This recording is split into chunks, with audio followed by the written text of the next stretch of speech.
I have explained chapter 7 climate and adaptation. Climate and adaptation में first topic आज हम समझेंगे weather and climate. What is a weather and climate? क्या होता है वेदर? वेदर क्या है? करंट एटमॉस्फेरिक कंडीशन है किसी भी जगह की at a place based on the temperature, rainfall, wind and humidity and other factor.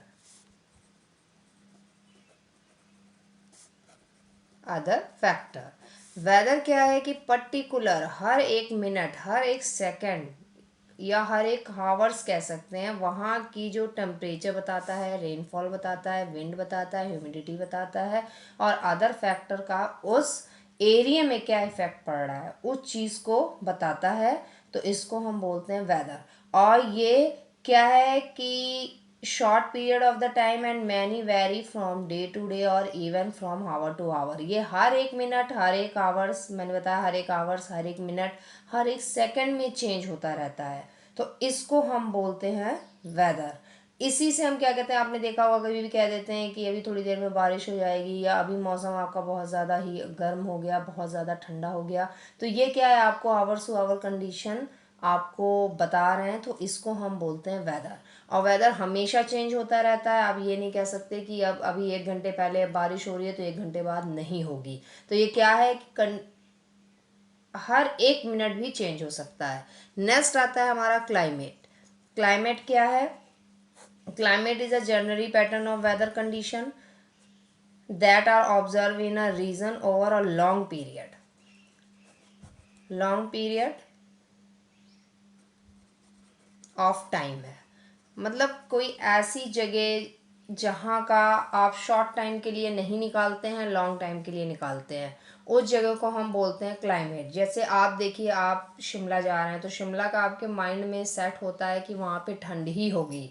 तो क्या है, वहाँ का क्लाइमेट क्या है? ठंडा है. अब आप राजस्थान जा रहे हैं तो आपके दिमाग में ये चीज़ सेट है कि वहाँ का वेदर क्या होगा या वहाँ का क्लाइमेट क्या होगा? गर्म होगा. तो ये जो ऑब्जर्वेशन की हुई है क्लाइमेट की, 25 ईयर्स की हुई है और इन्होंने वेरीफाई कर रखा है कि कंडीशन कुछ भी होगी लेकिन शिमला ठंडा ही रहेगा और राजस्थान जो है वो गर्म ही रहेगा. तो ये बहुत बड़ा चेंज है वेदर और क्लाइमेट में. क्लाइमेट जो है जनरली चेंज नहीं होते, डे टू डे क्या, ईयर टू ईयर क्या, 10 ईयर टू क्या, मतलब ये चेंज नहीं होते. इनका फिक्स ही आप कह सकते हो लगभग होगा. लेकिन वेदर क्या है, हमेशा चेंज होते रहते हैं. अब नेक्स्ट आता है मेट्रोलॉजी. मेट्रोलॉजी क्या है? मेट्रोलॉजी में क्या करते हैं, ब्रांच ऑफ साइंस है ये and that deal with atmospheric process and event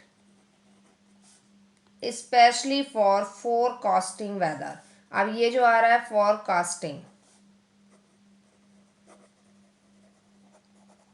forecasting क्या है?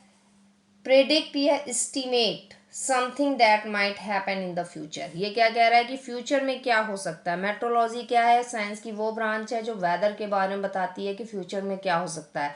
जैसे हम कहते हैं 5 दिन के बाद बारिश होगी या 2 दिन के बाद बारिश होगी या 2 दिन के बाद बहुत ज़्यादा गर्मी होगी या 2 दिन के बाद बहुत ज़्यादा सर्दी होगी. तो ये सारी चीज़ें कौन सी ब्रांच जस्टिफाई करती है? साइंस की जो ब्रांच जस्टिफाई करती है उसको बोलते हैं मेट्रोलॉजी.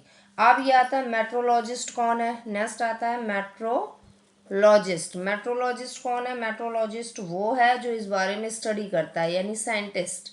अब हम इसको कह देते हैं कि वो साइंटिस्ट जो हमें वेदर के बारे में बताता है कि क्या चेंजेस होंगे वेदर में. अब नेक्स्ट आता है आपका factor affecting the weather of a place. अब इसमें 3 चीज़ों का इफेक्ट होता है. First is temperature, second humidity और थर्ड रेनफॉल.